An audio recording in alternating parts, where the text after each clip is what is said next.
Tribuners, bersama saya Apvia Tiokoni Billy. Inilah News Highlight Weekly minggu kedua bulan Agustus 2022.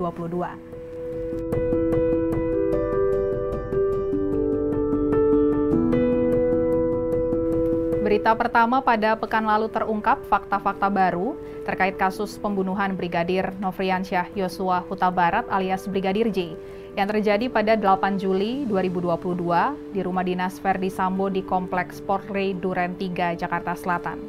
Pada 9 Agustus 2022, Kapolri Jenderal Polistio Sigit Prabowo mengumumkan mantan Kadif Propam Polri Irjen Ferdi Sambo sebagai tersangka baru kasus pembunuhan Brigadir J. Kapolri mengungkap Ferdi Sambo merupakan pihak yang meminta kepada Barada Richard Eliezer atau Baradae untuk menembak Brigadir J. Ferdi Sambo juga membuat skenario seolah kematian Brigadir J karena aksi saling tembak. Padahal dengan senjata Brigadir J, Ferdi Sambo menembak dinding-dinding di rumahnya untuk memunculkan kesan seolah terjadi baku tembak. Pada skenario awal yang diumumkan, Brigadir J meninggal dunia karena aksi saling tembak antara Brigadir J dan Baradae karena adanya dugaan pelecehan seksual yang dilakukan Brigadir J kepada istri Ferdi Sambo, Putri Chandrawati. Namun kini Bareskrim Polri juga telah menghentikan laporan polisi terkait dugaan pelecehan seksual terhadap istri Ferdi Sambo oleh Brigadir J tersebut. Direktur Tindak Pidana Umum Bareskrim Polri, Brigjen Andi Rian Jayadi, di Mabes Polri pada Jumat 12 Agustus 2022 mengungkap, berdasarkan hasil gelar perkara tidak ditemukan peristiwa tindak pidana pelecehan seksual. Adapun laporan polisi itu terdaftar di Polres Metro Jakarta Selatan pada tanggal 9 Juli 2022 lalu. Laporan itu didaftarkan oleh Putri Chandrawati, istri Ferdi Sambo.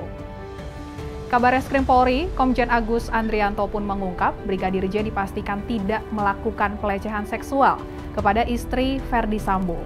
Pasalnya Brigadir J hanya berada di pekarangan rumah sebelum dieksekusi. Agus mengatakan berdasarkan keterangan saksi, Brigadir J tidak masuk ke dalam rumah saat mengantar Putri Chandrawati ke rumah dinas Ferdi Sambo di Komplek Polri Duren 3, Jakarta Selatan. Agus menjelaskan bahwa Brigadir J baru masuk ke dalam rumah setelah Ferdi Sambo tiba di rumah dinas. Lalu Ferdi Sambo yang memberikan perintah kepada Brigadir J masuk ke dalam rumah dan kemudian dilakukan eksekusi terhadap Brigadir J.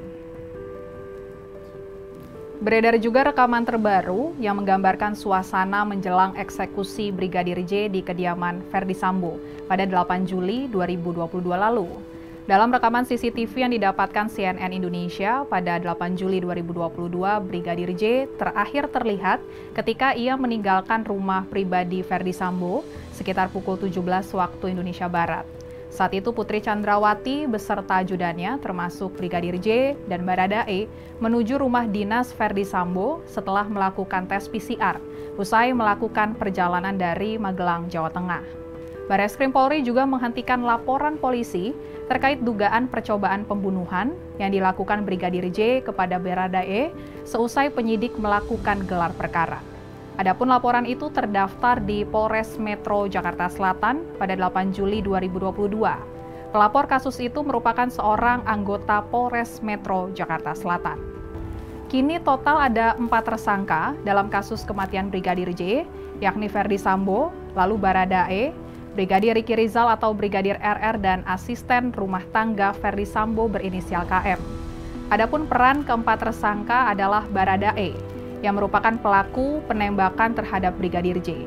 Sementara itu, tersangka Brigadir RR dan KM diduga turut membantu saat kejadian. Sedangkan tersangka Irjen Ferdi Sambo merupakan pihak yang meminta kepada Baradae untuk menembak Brigadir J dan membuat skenario seolah-olah kasus itu merupakan kasus tembak-menembak.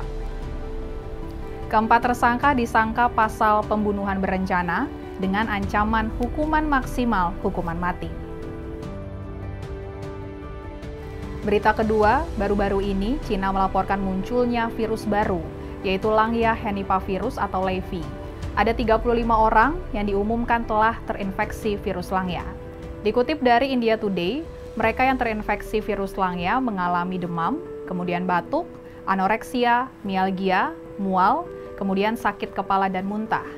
Adapun penyakit akibat virus Nipah, virus Hendra, dan virus Langya bersifat zoonotik atau menular dari hewan ke manusia. Sejauh ini belum ada bukti tentang adanya penularan antar manusia pada penyakit akibat virus Langya. Sementara akibat virus Nipah misalnya ada dugaan penularan antar manusia. Terkait hal ini, pakar epidemiologi dari Griffith University, Diki Budiman mengingatkan untuk waspada dan melakukan pencegahan. Karena virus Langya satu keluarga dengan virus Nipah, sehingga ada kemungkinan menular antar manusia dan dapat menyebabkan angka kematian yang tinggi. Diki menjelaskan jika kemunculan virus Langya bukanlah yang pertama kali. Sebelumnya virus ini sudah terdeteksi pada manusia pada tahun 2018 lalu. Dan virus ini memiliki potensi untuk merusak ginjal pada manusia. Meski saat ini belum ada kasus yang membutuhkan rawatan ICU atau kematian.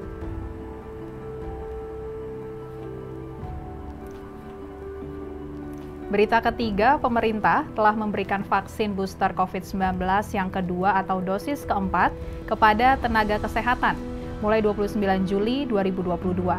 Ada 1,9 juta tenaga kesehatan yang menjadi sasaran vaksin dosis keempat. Juru bicara Kementerian Kesehatan, Muhammad Syahril menyebutkan, pengadaan booster kedua dikarenakan adanya peningkatan kasus dengan subvarian baru COVID-19. Sedangkan untuk kelompok beresiko tinggi, termasuk pelayanan publik, Syahril mengatakan untuk menunggu terlebih dahulu, begitupun pada kelompok lanjut usia dan kelompok yang memiliki komorbid. Suntikan booster kedua bagi masyarakat umum akan terlaksana jika capaian booster pertama meningkat hingga lebih dari 50%. Sedangkan saat ini, booster di Indonesia baru berkisar 26,8%.